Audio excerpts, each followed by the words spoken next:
안녕하세요. 오늘 저희가 좀 자세히 살펴볼 자료는 코파이바 에센셜 오일에 대한 건데요. 요즘 뭐 스트레스나 잠 못 자는 문제에 다들 조금씩 있잖아요. 여기에 코파이바가 도움이 될 수 있다는데 그 방식이 좀 독특하다고 하더라고요. 네, 맞아요. 이게 좀 흥미로운 지점인데요. 그 자료들을 보니까 코파이바의 핵심은 우리 몸 안에 원래 있는 시스템, 그러니까 엔도카나비노이드 시스템이라는 거에 직접 작용한다는 점이에요. 이게 뭐랄까 몸의 여러 기능들을 조율하는 그런 내부 소통망, 메신저 시스템 이렇게 생각하면 좀 쉬울 것 같아요. 몸 안에 소통망이요? 그게 스트레스나 수면이랑은 어떻게 연결되는 거죠? 바로 코파이바 안에 있는 베타카리오필렌이라는 성분 덕분인데요. 이 성분이 우리 몸의 특정 수용체, 칸나비노이드 수용체 2형, 줄여서 CB2라고 부르는 스위치에 직접 가서 딱 붙는 거예요. 아, CB2요? 네. 그래서 이제 몸을 좀 차분하게 만들고 또 뭐 염증 반응 같은 게 너무 과하면 조절해주고 수면이나 스트레스 처리 과정에도 도움을 줄 수 있다는 거죠. 근데 가장 중요한 건 보통 걱정하는 뭐 정신이 흐릿해진다거나 그런 부작용이 없다는 거예요. 아, 부작용 없이 몸이 스스로 균형을 잡도록 직접 신호를 준다. 근데 정신에는 영향이 없다. 이게 그 CBD 오일이랑은 좀 다르다고 들었거든요. 네, 정확해요. 베타카리오필렌은 말씀드린 대로 CB2 수용체에 직접 결합하는데 CBD는 이 시스템 전반에 좀 더 간접적으로 두루뭉술하게 영향을 미친다고 볼 수 있어요. 그러니까 코파이바는 훨씬 더 명확하게 또 직접적으로 진정해, 균형 찾아 이런 메시지를 딱 전달하는 거죠. 와, 그 직접적인 작용 방식 되게 흥미로운데요. 근데 사실 코파이바 오일 자체는 여기저기서 구할 수 있잖아요. 이 자료들에서는 유독 한 브랜드, 도테라 제품을 좀 강조하던데 특별한 이유가 있을까요? 네, 그게 바로 순도랑 일관성 문제 때문인 것 같아요. 아시겠지만 천연물이라는 게 원료를 언제, 어디서 얻었냐에 따라 성분 함량이 조금씩 달라질 수 있거든요.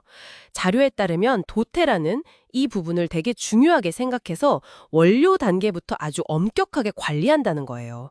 그래서 매번 제품을 열 때마다 거의 동일한 수준의 순도 또 성분 구성을 유지하려고 노력한다.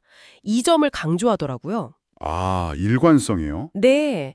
그래야 이제 우리가 기대하는 효과도 꾸준하고 신뢰할 수 있게 나타날 테니까요. 품질 관리가 진짜 핵심이군요. 그럼 이런 주장을 뒷받침할 만한 뭐 과학적인 근거 같은 것도 좀 제시가 됐나요? 네, 그럼요. 특히 인상 깊었던 게 세계 최초로 코파이바 오일을 먹는 거에 대한 인체 적용 연구를 진행했다는 점이었어요. 연구 결과를 보니까 코파이바를 섭취했을 때 우리 몸의 균형, 그러니까 항상성을 유지하는 데 관련된 단백질들이 좀 활성화되고요. 또 면역 체계나 세포 활동 조절 이런 거랑 관련된 유전자 발현이 좀 긍정적인 방향으로 조절되는 걸 확인했다고 해요. 와, 사람한테 직접 테스트한 연구까지 있다니 이거 좀 놀라운데요? 혹시 다른 연구도 있었나요? 네, 약동학 연구라는 것도 언급됐어요. 이게 뭐냐면 우리 몸이 코팔바를 얼마나 빨리 흡수하고 또 그 효과가 얼마나 지속되는지 이런 걸 분석한 연구예요. 아하, 흡수율이나 지속 시간이요. 그렇죠. 이걸 알아야 사실 언제 또 얼만큼 먹는 게 가장 좋을지 판단하는 데 도움이 되잖아요. 어떻게 보면 옛날부터 써왔던 그런 전통적인 지혜가 현대 과학으로 딱 증명되는 그런 사례라고 볼 수도 있고요. 네, 그러네요. 과학적인 근거까지 있으니 더 믿음이 가는데요. 그럼 이게 실제 생활에서는 어떻게 쓰이는지 그게 또 궁금해지네요. 자료에 보니까 로렌 부시라는 분 이야기가 나오던데 좀 인상 깊었어요. 아, 네. 간호사에 난서 아이가 9명인 어머니시죠? 이 분사례가 코파이바를 일상에서 어떻게 활용하는지 정말 잘 보여주더라고요. 예를 들면 아이들 오메가3 줄 때 코파이바 오일을 한두 방울 혀 밑에 뚝 떨어뜨려 준대요. 신경계나 뭐 두뇌 발달 이런 걸 좀 도와주고 아이들이 주변 환경 변화에 너무 막 예민하게 굴지 않도록 돕는 거죠. 물론 그 소프트 젤 형태로 나온 것도 있어서 간편하게 먹일 수도 있고요. 와, 아이들한테 그렇게 쓰는군요. 그럼 어른들은요? 저도 가끔 진짜 일이 너무 많거나 하면 막 압도당하는 느낌 들 때 있거든요. 그럴 때 정신적 여유라고 하죠. 그거 찾기가 너무 힘들던데. 어휴, 그쵸. 바로 그럴 때 도움이 될 수 있다는 거예요. 로렌 부시 같은 경우엔 막 너무 힘들고 압도당하는 느낌이 들 때 그냥 코파이바 오일을 피부에 이렇게 바르거나 아니면 손에 덜어서 향을 깊게 한번 들이마시는 것만으로도 마음이 좀 가라앉고 다시 일상에 집중할 힘을 얻었다고 하더라고요. 오, 바르거나 향을 맡는 것만으로도요? 네, 필요하다면 먹는 거, 바르는 거, 향 맡는 거 이걸 다 같이 할 수도 있고요. 또 운동하다가 좀 불편하거나 할 때는 코파이바가 들어간 그 딥블루 스틱 같은 거 그런 제품을 써도 좋다고 하고요. 단순히 스트레스를 막 없애버린다기보다는 좀 힘든 상황에서도 내가 현재에 딱 머무르면서 균형을 잡도록 도와준다. 약간 이런 느낌이네요. 네, 맞아요. 그런 느낌이죠. 그럼 혹시 주변 사람들한테 이 코파이바를 좀 추천해주고 싶을 때 주의할 점 같은 것도 있을까요? 아, 네. 중요한 포인트인데요.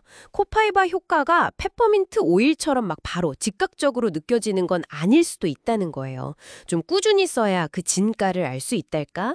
그래서 누구한테 권할 때는 최소한 한 일주일 정도는 꾸준히 써볼 수 있도록 좀 넉넉하게 양을 나눠주고 먹는 법, 바르는 법, 향 맡는 법 이렇게 다양한 방법을 좀 알려주는 게 좋다고 해요.